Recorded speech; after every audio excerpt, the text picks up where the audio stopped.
The Colour of Magic by Terry Pratchett. The podcast versions of the original Facebook live readings by Matthew Ogden, the Bearded Wit.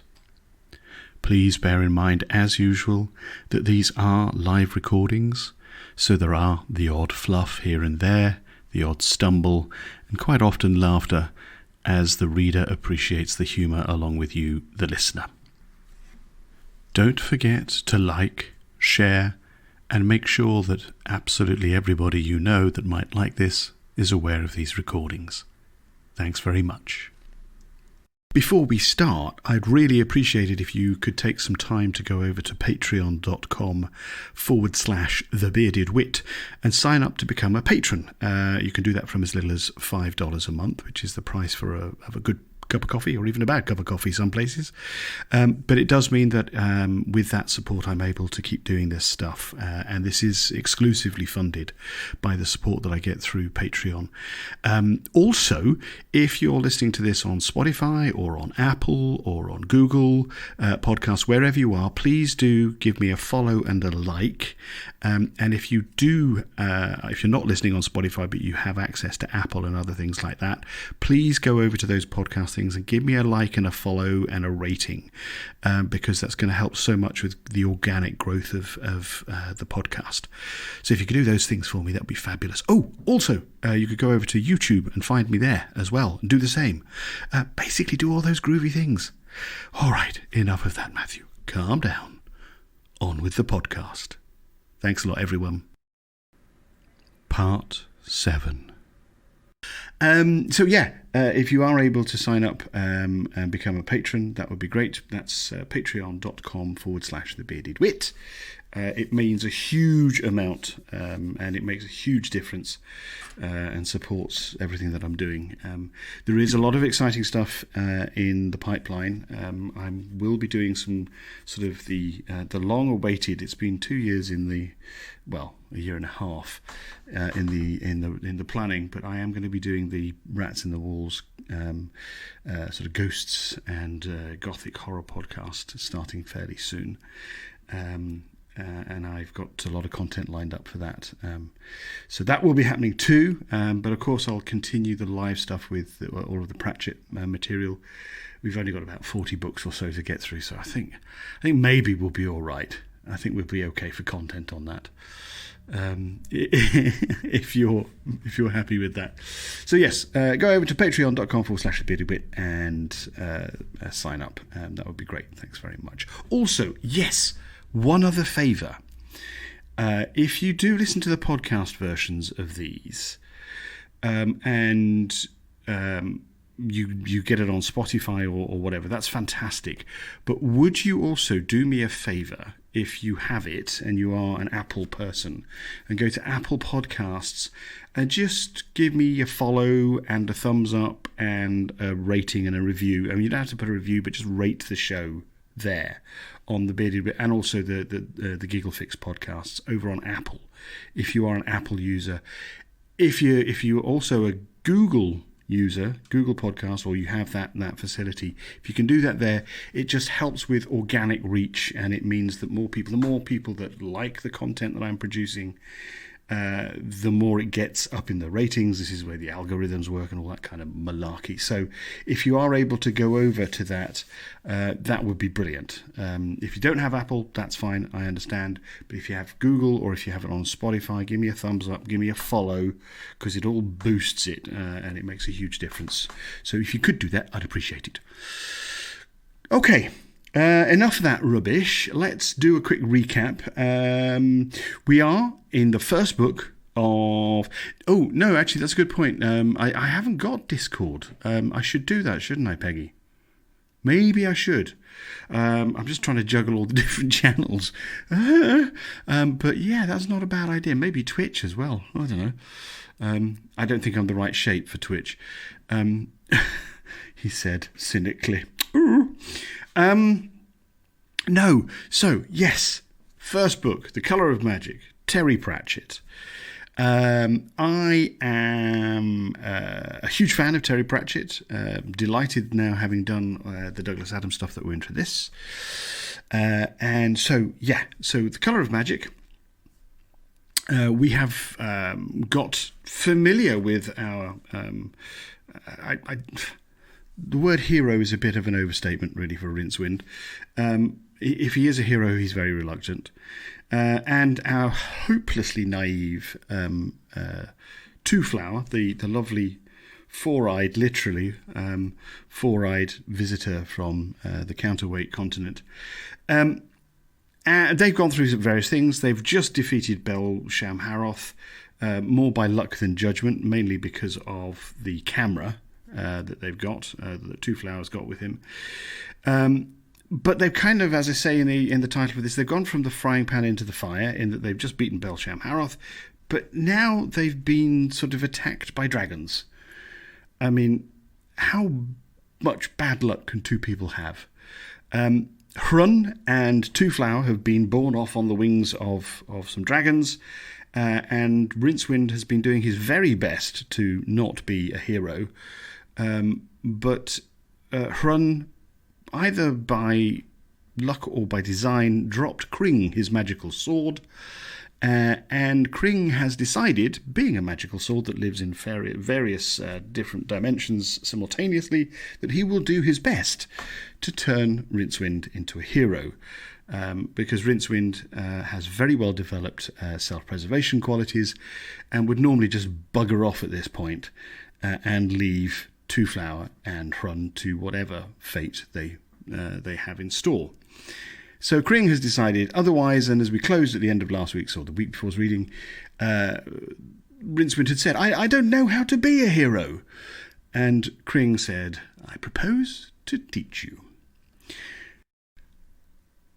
Bronze Safer rumbled deep in his throat.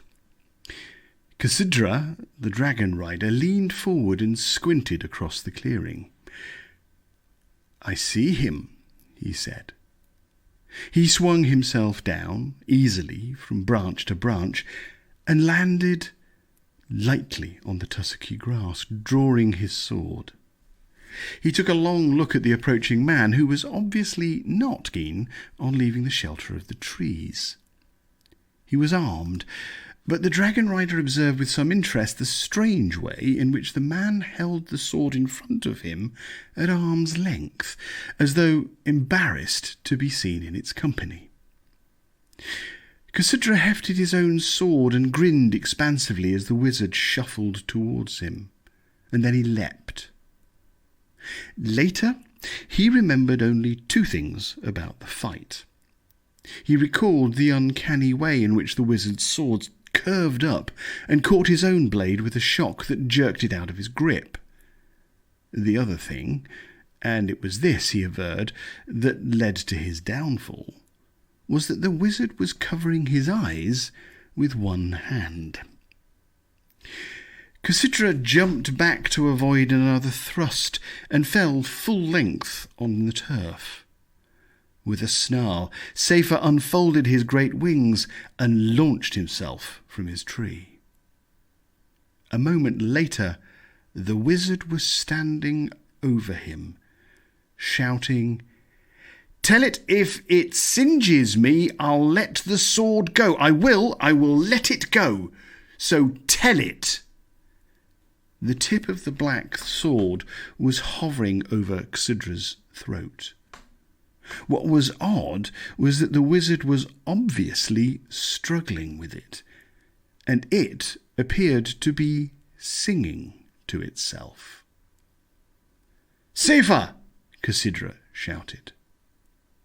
The dragon roared in defiance, but pulled up out of the dive that would have removed Rincewind's head and flapped ponderously back to the tree. "Talk!" screamed Rincewind. Cassidra squinted at him up the length of the sword. "What would you like me to say?" he asked. "What?" "I said, what would you like me to say?" Where are my friends? The barbarian, the little man is what I mean." "Oh, I expect they have been taken back to the Wyrmberg." Rincewind tugged desperately against the surge of the sword, trying to shut his mind to Kring's bloodthirsty humming. "What's a Wyrmberg?" he said. "The Wyrmberg. There is only one. It is Dragonhome." "Ah, I suppose you were waiting to take me there, eh?" Ksidra yelped involuntarily as the tip of the sword pricked a bead of blood from his Adam's apple. "Don't want people to know you've got dragons there, eh?" snarled Rincewind. The dragon rider forgot himself enough to nod and came within a quarter-inch of cutting his own throat. Rincewind looked around desperately and realised that this was something he was really going to have to go through with. "Right then," he said, as diffidently as he could manage. "You'd better take me to this Wyrmberg of yours, hadn't you?" I was supposed to take you in dead," muttered Ksidra sullenly. Rincewind looked down at him and grinned, slowly. It was a wide, manic, and utterly humourless rictus. It was the sort of grin that is normally accompanied by small riverside birds wandering in and out, picking scraps out of the teeth. "Alive will do," said Rincewind. "If we're talking about anyone being dead, remember whose sword is in which hand." "If you kill me, nothing will prevent Safer killing you," shouted the prone dragon rider. "So what I'll do is I'll chop bits off," agreed the wizard. He tried the effect of the grin again. "Oh, all right," said Ksidra sulkily. "Do you think I've got no imagination?"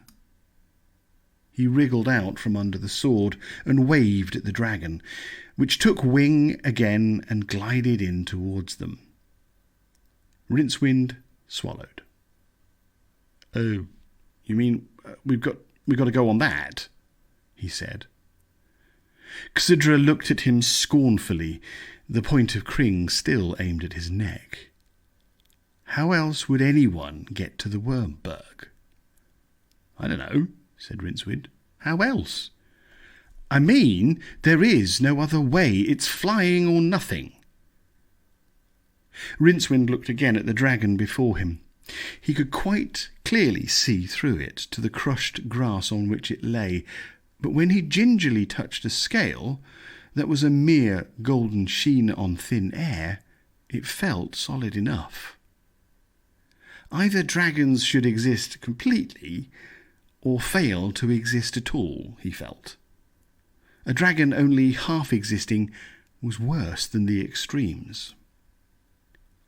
"I didn't know that dragons could be seen through," he said. Ksidra shrugged. "Didn't you?" he said. He swung himself astride the dragon awkwardly because Rincewind was hanging onto his belt. Once uncomfortably aboard, the wizard moved his white-knuckle grip to a convenient piece of harness and prodded Ksidra lightly with the sword. "Have you ever flown before?" said the dragon rider without looking round. "Well, not as such, no." "Would you like something to suck?" Rincewind stared at the back of the man's head and then dropped his gaze to the bag of red and yellow sweets that he was being proffered. "Is it necessary?" he asked. "It is traditional," said Ksidra. "Please yourself." The dragon stood up, lumbered heavily across the meadow, and fluttered into the air. Rincewind occasionally had nightmares about teetering on some intangible but enormously high place and seeing a blue, distanced, cloud-punctuated landscape reeling away below him. This usually woke him up with his ankles sweating. He would have been even more worried had he known that the nightmare was not, as he thought, just the usual Discworld vertigo. It was a backwards memory of an event in his future so terrifying that it had generated harmonics of fear all the way along his lifeline. This was not that event, but it was good practice for it. Safer clawed its way into the air with a series of vertebra-shattering bounds. At the top of its last leap, the wide wings unfolded with a snap and spread out with a thump that shook the trees. Then the ground was gone, dropping away in a series of gentle jerks. Safer was suddenly rising gracefully, the afternoon sunlight gleaming off wings that were still no more than a golden film. Rincewind made the mistake of glancing downwards and found himself looking through the dragon to the treetops far below. His stomach shrank at the sight. Closing his eyes wasn't much better, because it gave his imagination full rein. He compromised by gazing fixedly into the middle distance, where moorland and forest drifted by and could be contemplated almost casually. Wind snatched at him. Cassidra half turned and shouted into his ear, "Behold, the Wyrmberg!" Rincewind turned his head slowly, taking care to keep Kring resting lightly on the dragon's back.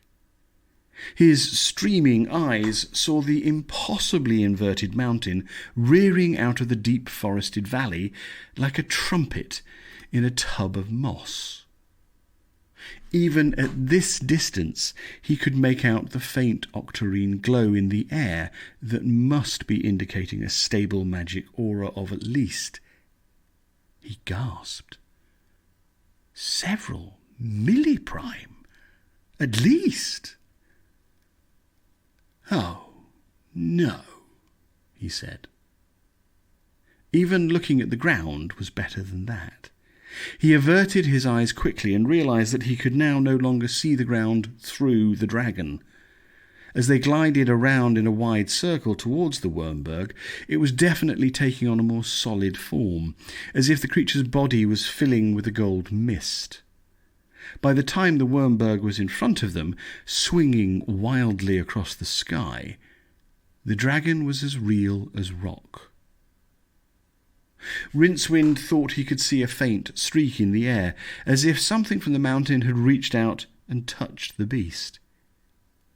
He got the strange feeling that the dragon was being made more genuine. Ahead of it, the Wyrmberg turned from being a distant toy to several billion tons of rock, poised between heaven and earth. He could see small fields, woods, and even a lake up there, and from the lake a river spilled out and over the edge. He made the mistake of following the thread of foaming water with his eyes and jerked himself back just in time. The flared plateau of the upturned mountain drifted towards them. The dragon didn't even slow. As the mountain loomed over Rincewind like the biggest fly swatter in the universe, he saw a cave mouth. Safer skimmed towards it, shoulder muscles pumping. The wizard screamed as the dark spread and then enfolded him. There was a brief vision of rock flashing past, blurred by speed. And then the dragon was in the open again.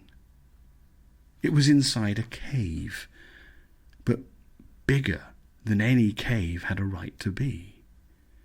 The dragon, gliding across its vast emptiness, was a mere gilded fly, in a banqueting hall.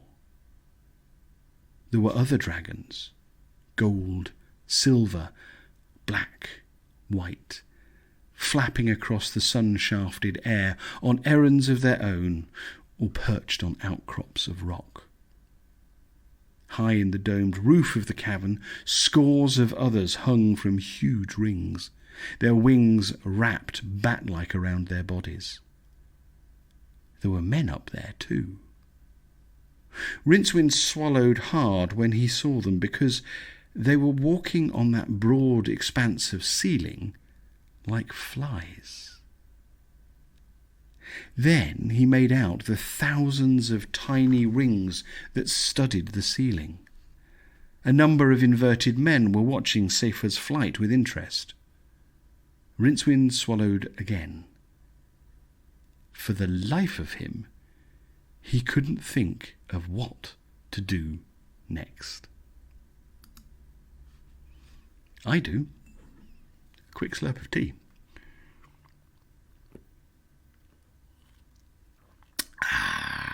Oh, yes. Oh, yes. Marvellous. Right. Well, he asked in a whisper, any suggestions? Obviously you attack, said Kring scornfully. Why didn't I think of that? Said Rincewind. Could it be because they've all got crossbows? You're a defeatist. Defeatist?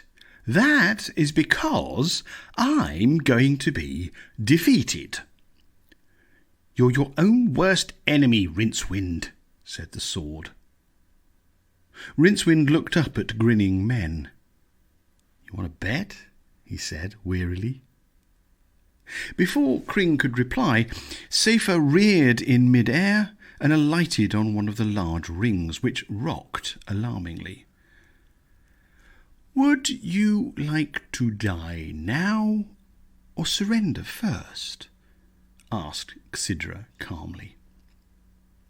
Men were converging on the ring from all directions, walking with a swaying motion as their hooked boots engaged the ceiling rings.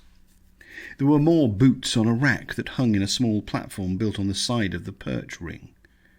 Before Rincewind could stop him, the dragon rider had leapt from the creature's back to land on the platform, where he stood grinning at the wizard's discomfiture. There was a small, expressive sound made by a number of crossbows being cocked. Rincewind looked up at a number of impassive, upside-down faces.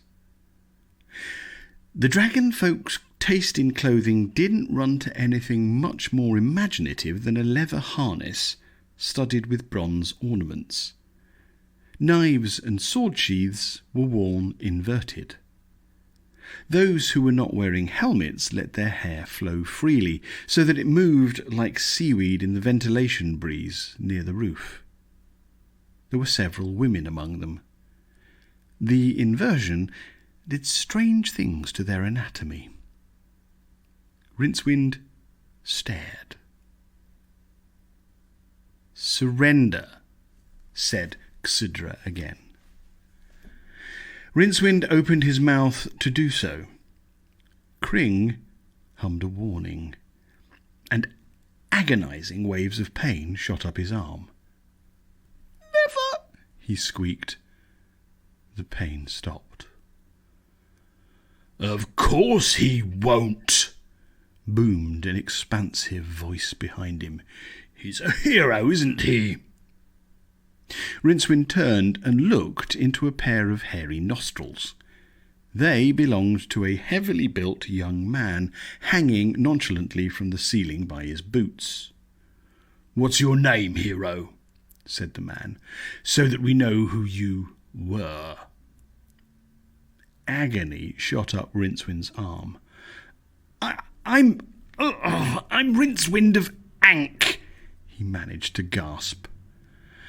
And I am Liot Dragonlord, said the hanging man, pronouncing the word with a harsh click in the back of the throat that Rincewind could only think of a kind of integral punctuation.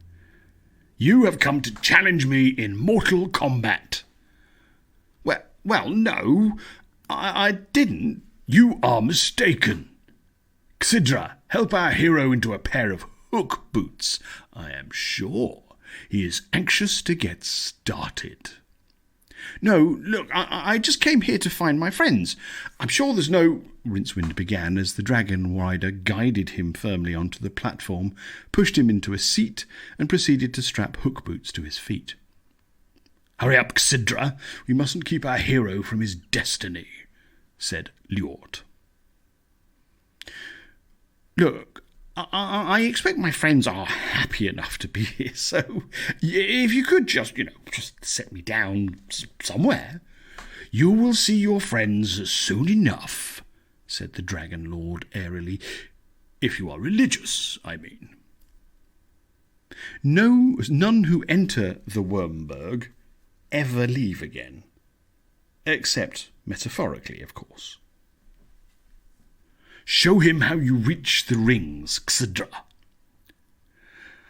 Look what you've got me into, hissed Rincewind. Kring vibrated in his hand. Remember that I am a magic sword, it hummed. How can I forget? Climb the ladder. The ladder? What?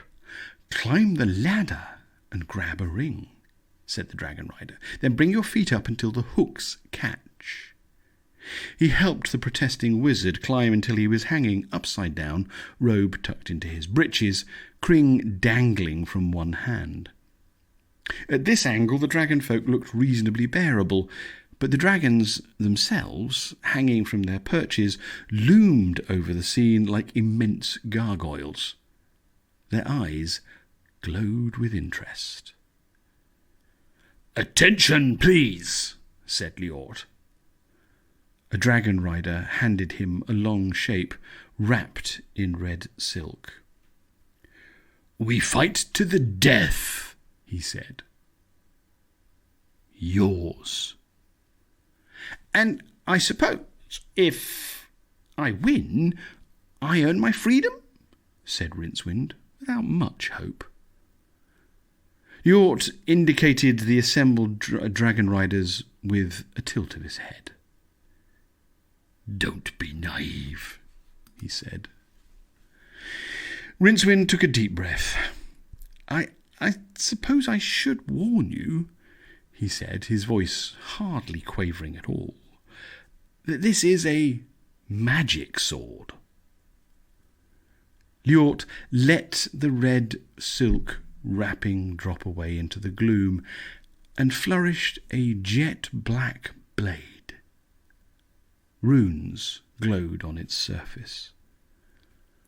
What a coincidence, he said, and lunged. Rincewind went rigid with fright, but his arms swung out as Kring shot forward. The swords met in an explosion of octarine light. Ljord swung himself backwards, his eyes narrowing. Kring leapt past his guard, and although the Dragon Lord's sword did jerk up to deflect most of the force, the result was a thin red line across its master's torso. With a growl, he launched himself at the wizard, boots clattering as he slid from ring to ring. The swords met again in another violent discharge of magic, and at the same time Ljord brought his other hand down against Rincewind's head, jarring him so hard that one foot jerked out of its ring and flailed desperately. Rincewind knew himself to be almost certainly the worst wizard on the Discworld, since he knew but one spell. Yet for all that, he was still a wizard.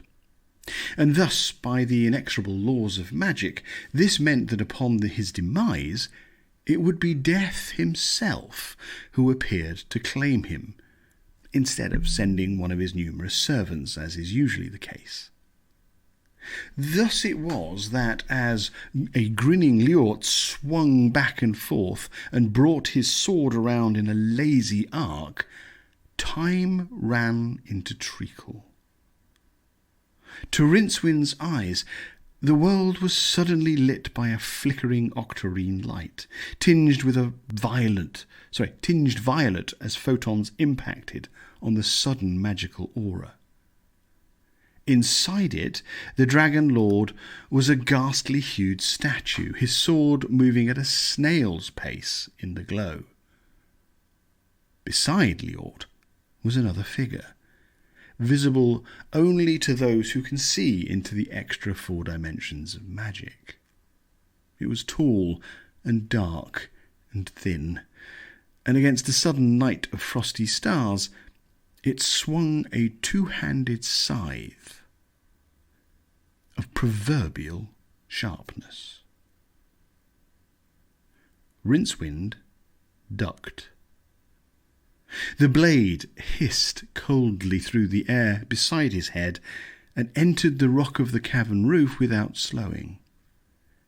Death screamed a curse in his cold, crypt voice. The scene vanished. What passed for reality on the Discworld reasserted itself with a rush of sound. Liort gasped at the sudden turn of speed with which the wizard had dodged his killing stroke, and with that desperation only available to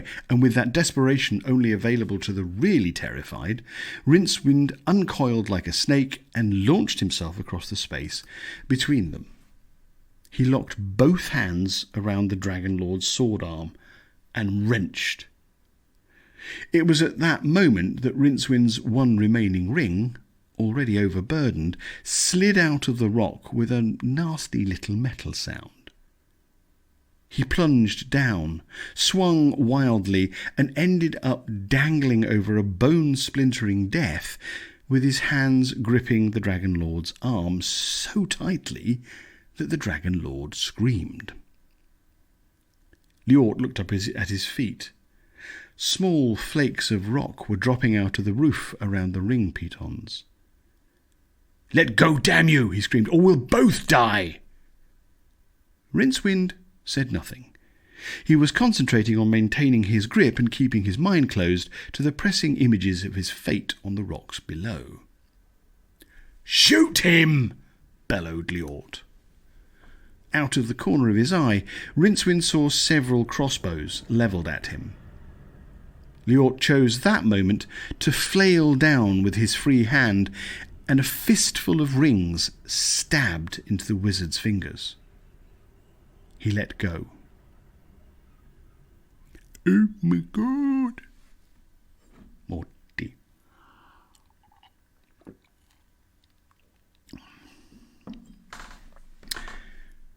Twoflower grabbed the bars and pulled himself up. "See anything?" "Sorry, we'll try it again." "See anything?" said Hrun from the region of his feet. "Just clouds." Hrun lifted him down again and sat on the edge of one of the wooden beds that were the only furnishings in the cell. "Bloody hell," he said. "Don't despair," said Twoflower. "I'm not despairing.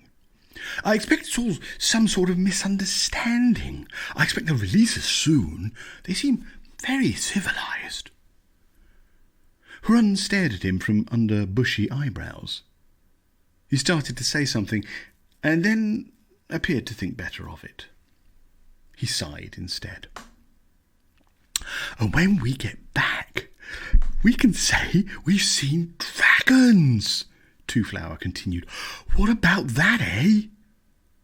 "Dragons don't exist," said Hrun flatly. "Codicy of Chimeria killed the last one 200 years ago. I don't know what we're seeing, but they aren't dragons." "But they carried us up in the air. In that hall there must have been hundreds." "I expect it was just magic," said Hrun dismissively. "Well, they look like dragons," said Twoflower, an air of defiance about him. "I always wanted to see dragons, ever since I was a little lad. Dragons flying around in the sky, breathing flames."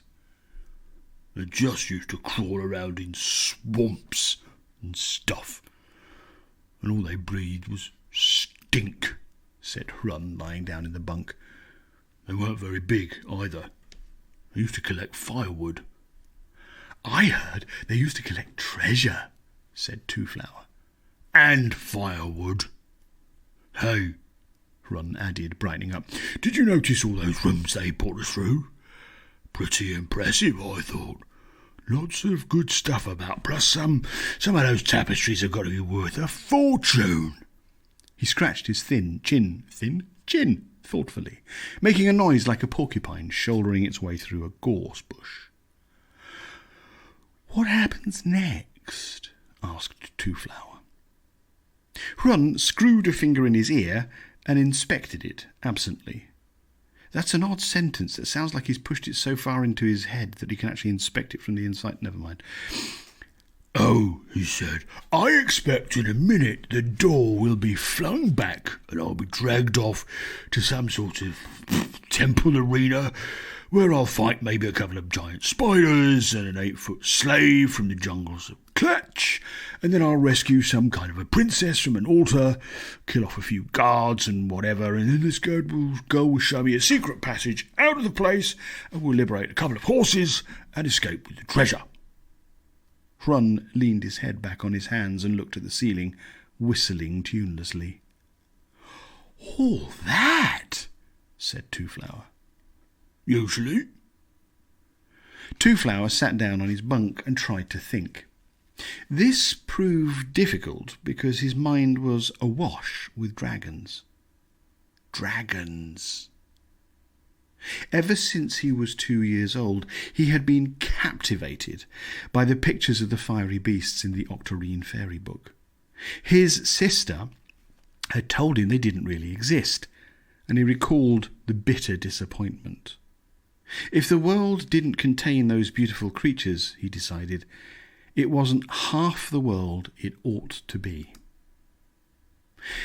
And then, later, he had been bound apprentice to Ninereed's the Master Account, who in his grey-mindedness was everything that dragons were not, and there was no time for dreaming.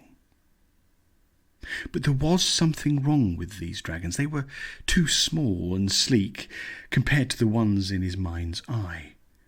Dragons ought to be big and green and clawed and exotic and fire-breathing, big and green with long, sharp. Something moved at the edge of his vision. In the furthest, darkest corner of the dungeon, when he turned his head, it vanished. Although he thought he heard the faintest of noises that might have been made by claws scrabbling on stone. "Hrun," he said.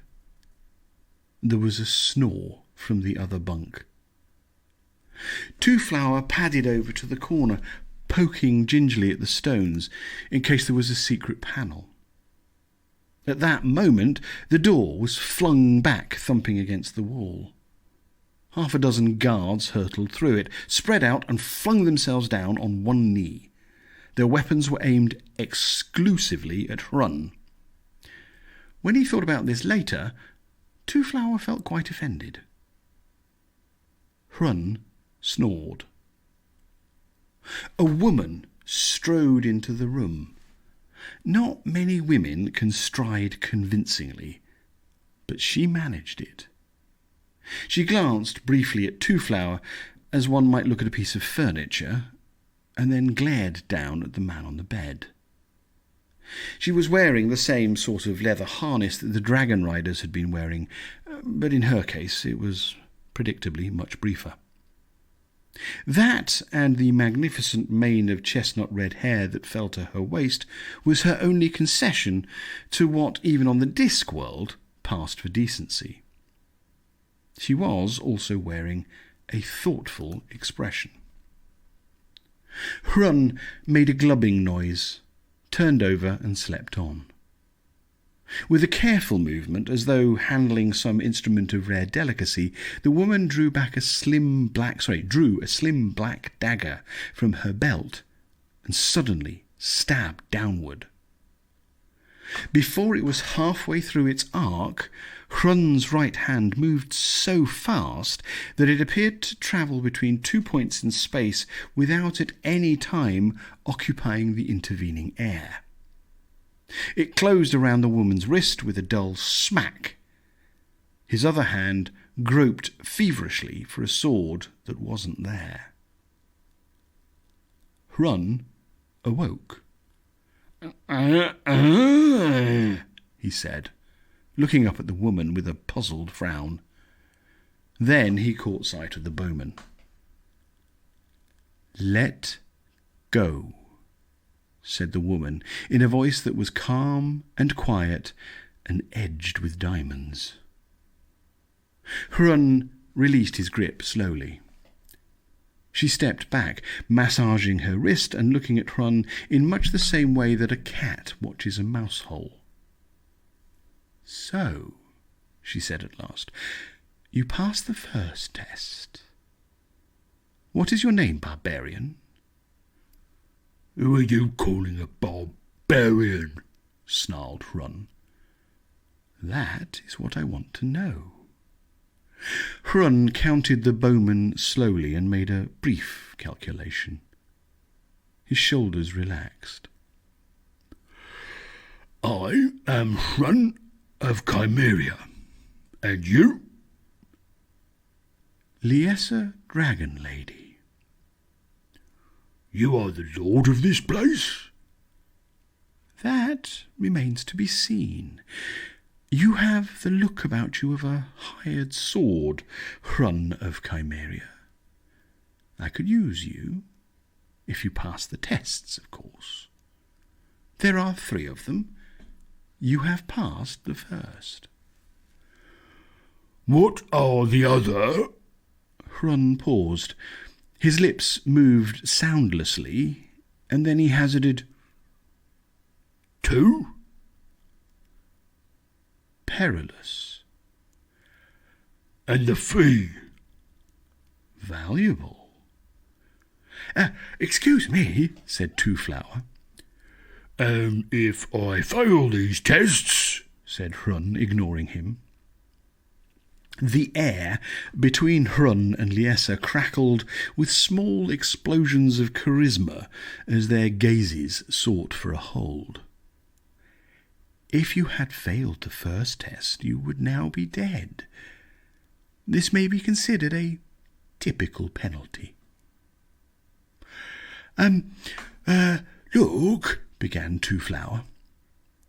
Liessa spared him a brief glance and appeared actually to notice him for the first time. "Take that away," she said calmly, and turned back to Hrun.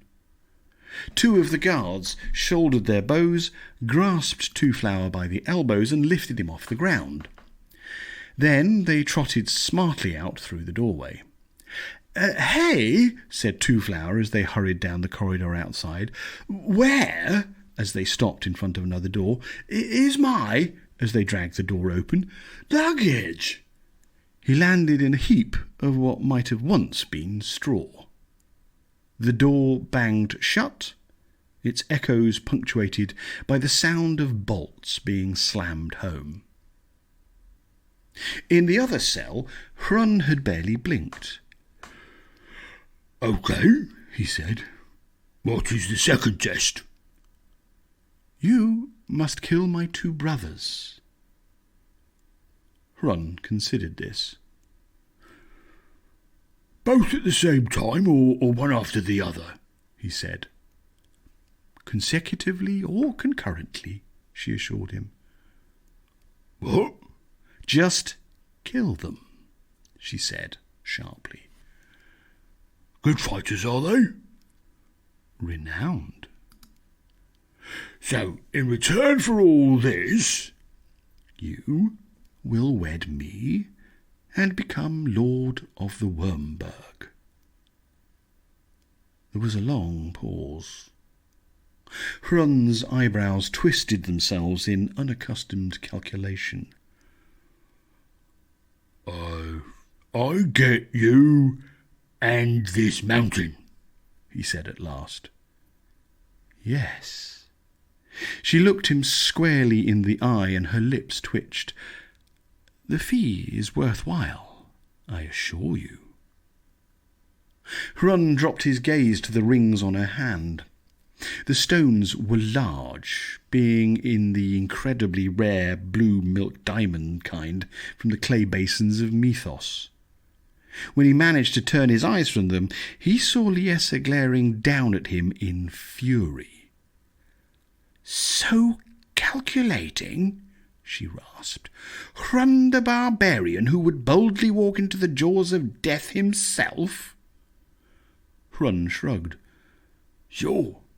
The only reason for walking into the jaws of death is so you can steal his gold teeth." He brought one arm around expansively, and the wooden bunk was at the end of it. It cannoned into the bowman, and Hrun followed it joyously, felling one man with a blow and snatching the weapon from another. A moment later, it was all over. Liessa had not moved. "Well?" she said. "Well, what?" said Hrun from the carnage. "Do you intend to kill me?" "But, oh, no, this is just, kind of a habit, just keeping in practice. So, where are those brothers?" he grinned. Twoflower sat on his straw and stared into the darkness. He wondered how long he'd been there. Hours, at least. Days, probably. He speculated that perhaps it had been years, and he had simply forgotten. No, that sort of thinking wouldn't do. He tried to think of something else. Grass, trees, fresh air, dragons. Dragons! There was the faintest of scrabblings in the darkness. Twoflower felt the sweat prickle on his forehead. Something was in the cell with him. Something that made small noises. But even in the pitch blackness gave the impression of hugeness. He felt the air move. When he lifted his arm, there was the greasy feel and faint shower of sparks that betokened a localized magical field. Twoflower found himself fervently wishing for light. A gout of flame rolled past his head and struck the far wall.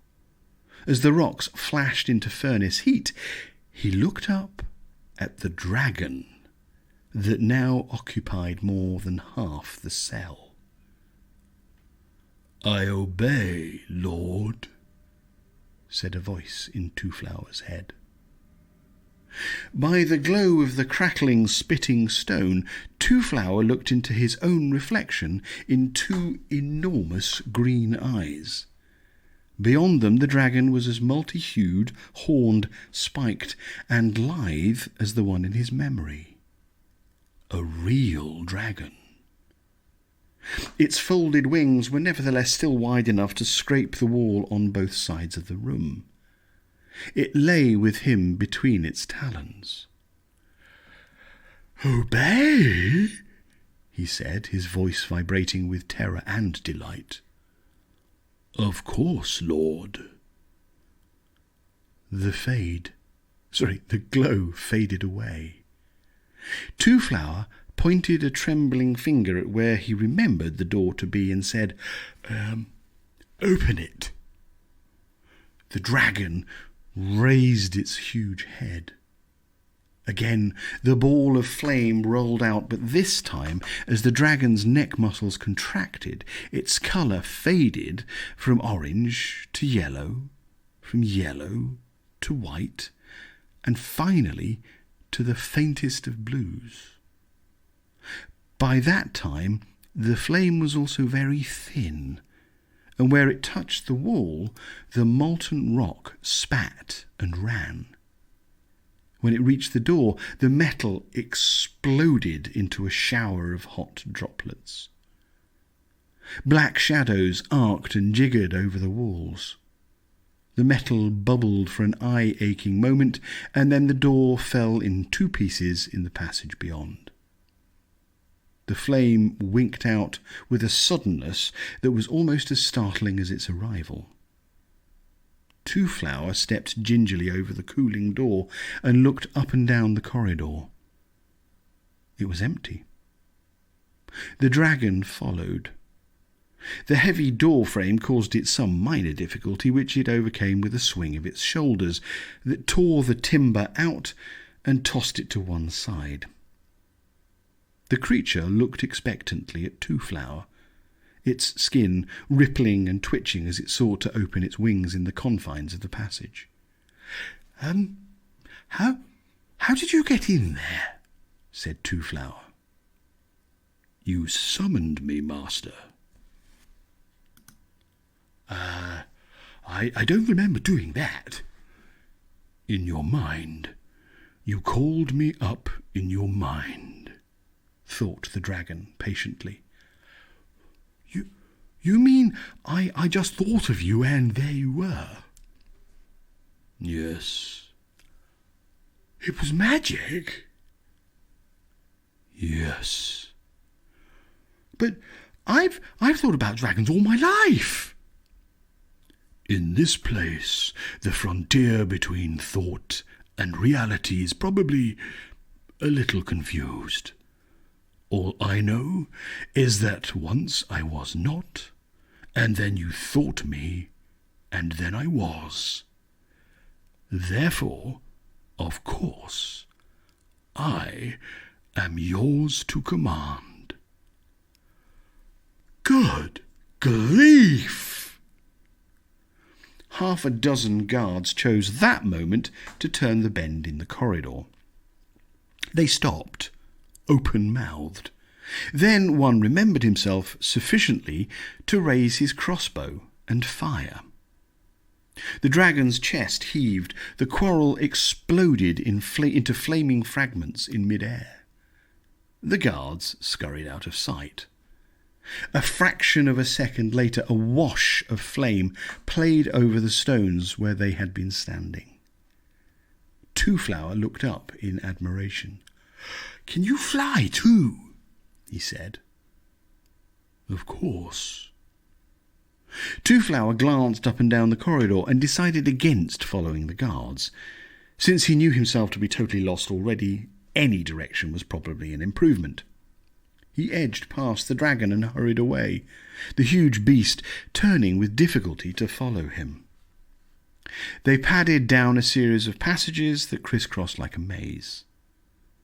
At one point, Twoflower thought he heard shouts, a long way behind them, but they soon faded away. Sometimes the dark arch of a crumbling doorway loomed past them in the gloom. Light filtered through dimly from various shafts, and here and there bounced off big mirrors that had been mortared into angles of the passage. Sometimes there was a brighter glow from a distant light well. What was odd, thought Twoflower as he strolled down a wide flight of stairs and kicked up a billowing clouds of silver dust What was odd, thought Twoflower, as he strolled down a wide flight of stairs and kicked up billowing clouds of silver dust motes, was that the tunnels were much wider and better constructed too.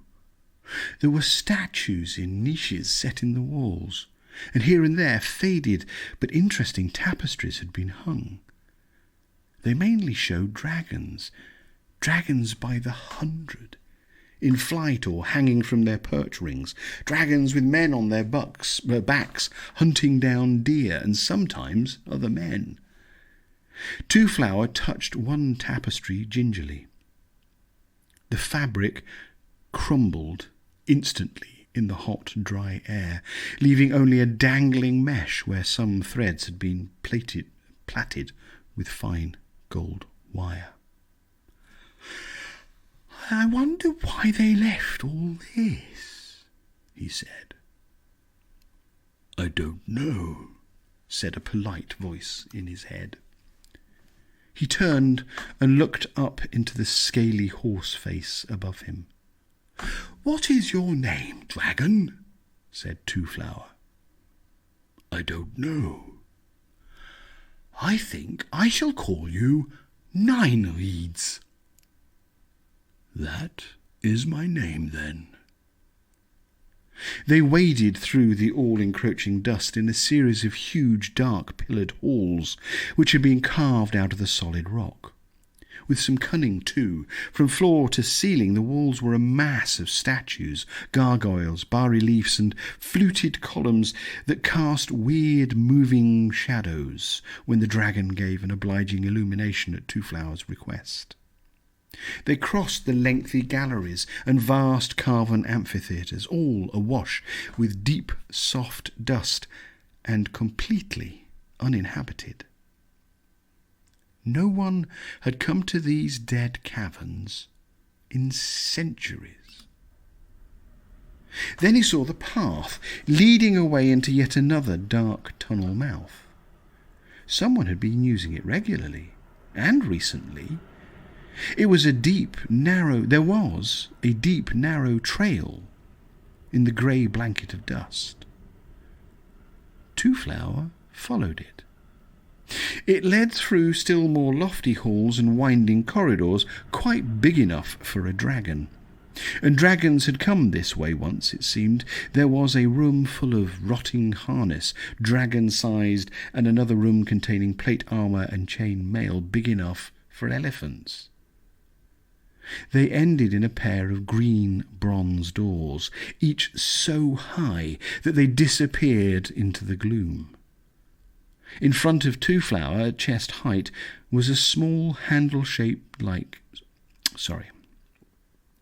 In front of Twoflower, at chest height, was a small handle shaped like a brass dragon.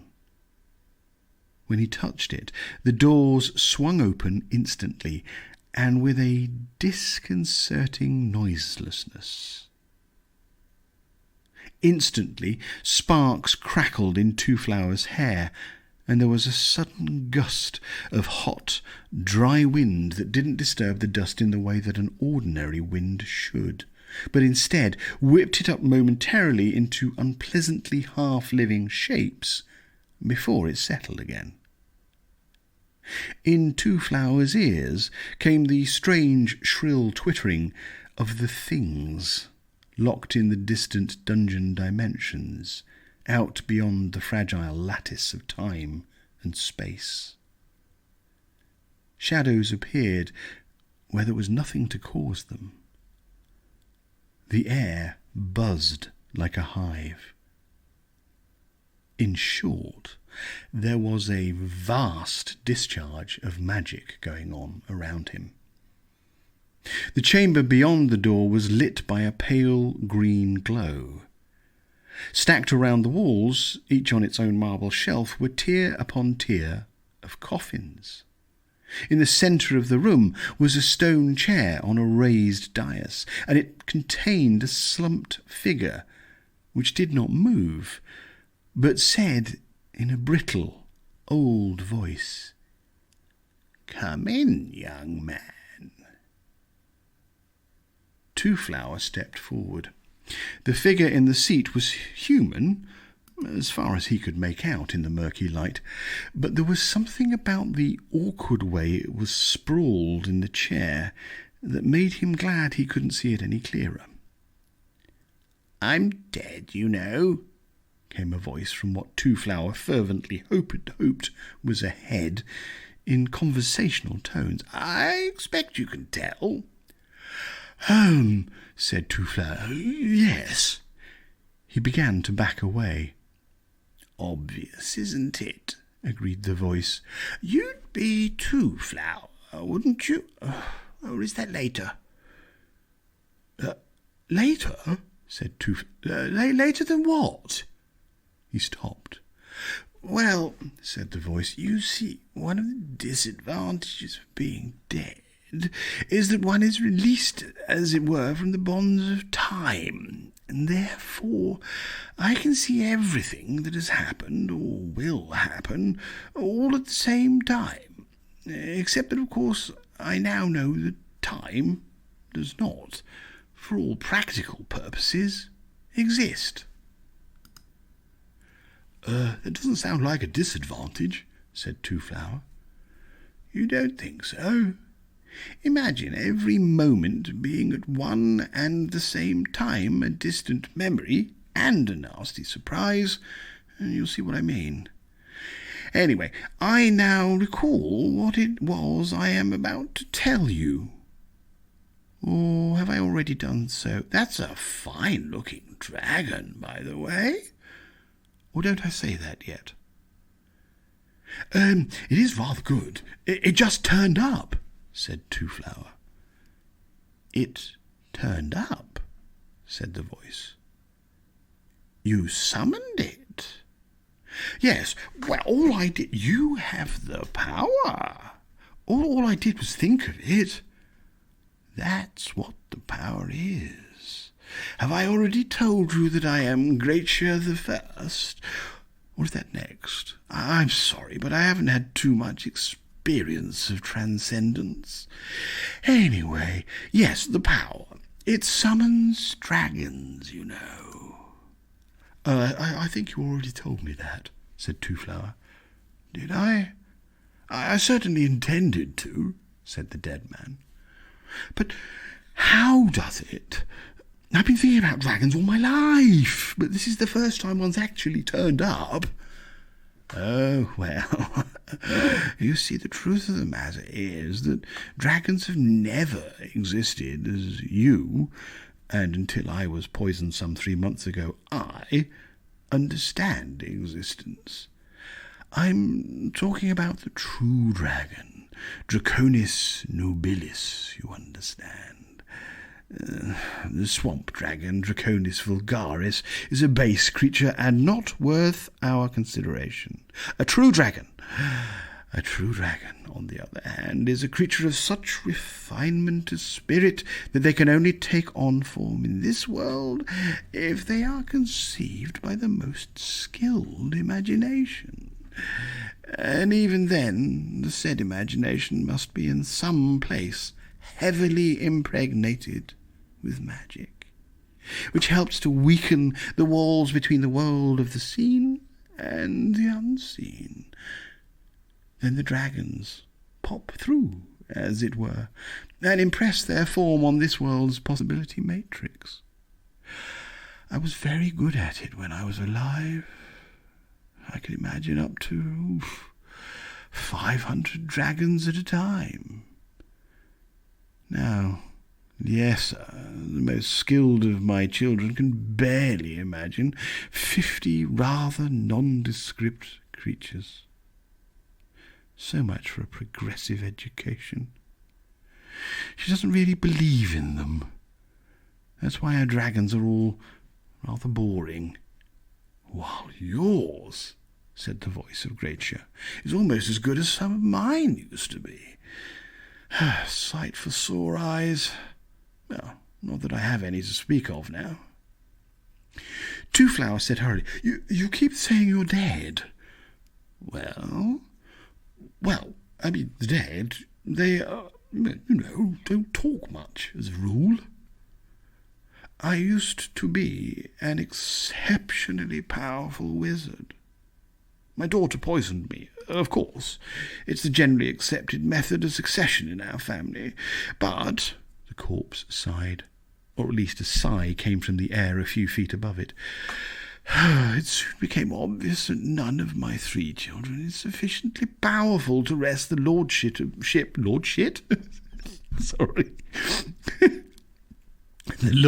To wrest the lordship of the Wyrmberg from the other 2. A most unsatisfactory arrangement. A kingdom like ours has to have one ruler. So I resolved to remain alive in an unofficial capacity, which of course annoys them all immensely. I won't give my children the satisfaction of burying me until there's only one of them left to perform the ceremony. There was a nasty wheezing noise. Twoflower decided that it was meant to be a chuckle.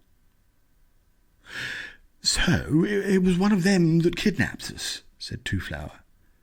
Yes, sir, said the dead wizard's voice, my daughter. Her power is strongest, you know. My son's dragons are incapable of flying more than a few miles before they fade. Fade? I did notice that we could see through the one that brought us here, said Twoflower. I thought that was a bit odd. Of course, said Gracia. The power only works near the Wyrmberg. It's the inverse square law, you know. At least I think it is. As the dragons fly further away, they begin to dwindle. Otherwise, my little Liesa would be ruling the whole world by now, if I know anything about it. But I can see I mustn't keep you. I expect you'll be wanting to rescue your friend. Twoflower gaped. Hrun? He said. Oh, no, not him. The skinny wizard. My son, Liort, is trying to hack him to pieces. I admire the way you rescued him. Will admire the way you rescue him, I mean. Twoflower drew himself up to his full height. An easy task. Where is he? He said, heading towards the door with what he hoped was a heroic stride. Just follow the pathway in the dust, said the voice. Liesa comes to see me sometimes. She still comes to see her old dad, my little girl. She was the only one with strength of character to murder me. Chip off the old block. Good luck, by the way. I seem to recall I said that. Will say it now, I mean. Whatever. The rambling voice got lost in a maze of tenses as Twoflower ran along the dead tunnels, with the dragon loping along easily behind him. But soon he was leaning against a pillar, completely out of breath. Crap, I know what that feels like. It seemed ages since he'd had anything to eat. Why don't you fly? Said Nine Reeds inside his head. The dragon spread its wings and gave an experimental flap, which lifted it momentarily off the ground. Twoflower stared for a moment, and then ran forward and clambered quickly onto the beast's neck. Soon they were airborne, the dragon skimming along easily, just a few feet from the floor, leaving a billowing cloud of dust in its wake. Twoflower hung on as best he could as Nine Reeds swooped out through a succession of caverns and soared round a spiral staircase that could easily have accommodated a retreating army. At the top they emerged into the more inhabited regions, the mirrors at every corner brightly polished and reflecting a pale light. I smell other dragons. The wings became a blur, and Twoflower was jerked back as the dragon veered and sped off down a side corridor like a gnat-crazed swallow. Another sharp turn sent them soaring out of a tunnel mouth into the side of a vast cavern. There were rocks far below, and up above there were broad shafts of light from great holes near the roof. A lot of activity on the ceiling, too.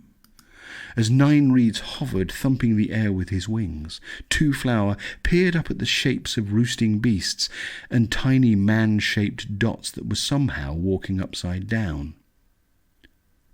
This is a roosting hall, said the dragon in a satisfied tone.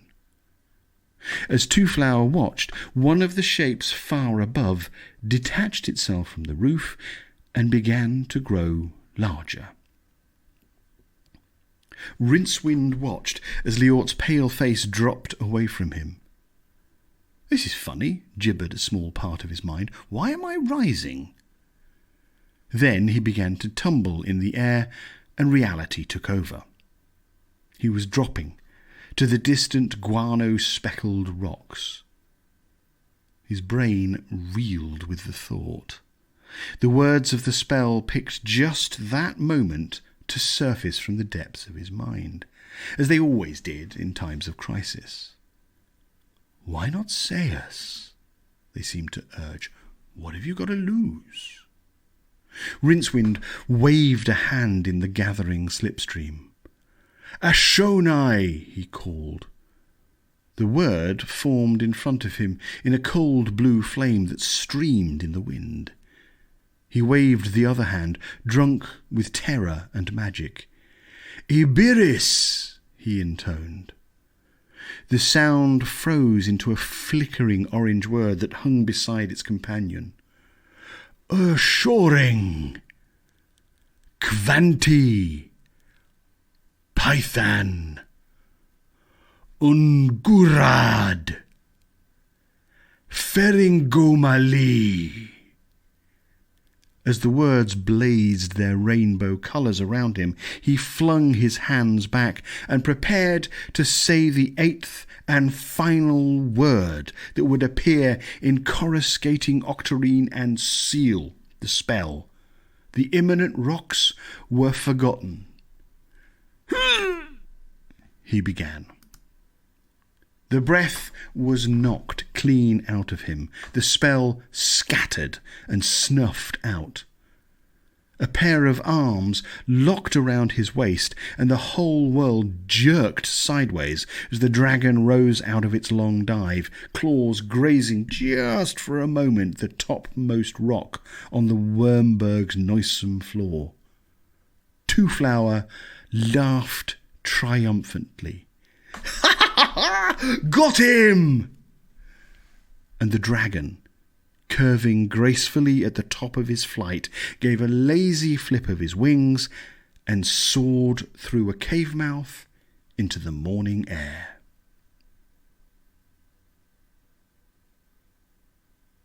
And that, at 18 minutes past 9 and 2 attempts. Sorry for the technical foobar earlier, for those of you that were here right at the beginning. That's where we'll leave it for this evening. Thank you so much, as always, for being here. It's always a huge pleasure. We will be here again same time next week. We'll carry on. We're now 62% through the book, according to Kindle. Yeah, it's been great fun. It's exciting stuff, actually. So don't forget, if you're not already a subscriber, please do go to patreon.com/thebeardedwit and sign up to be a patron. That would be great. You can be a patron from $5 a month, which is the price of a cup of coffee. It just helps a lot with the costs of keeping all this stuff going. I'd really appreciate that. Thank you very much, all of you, for being here. See you again soon. Same time, same place next week. Stay hoopy, fruits. It's been a good one. See ya.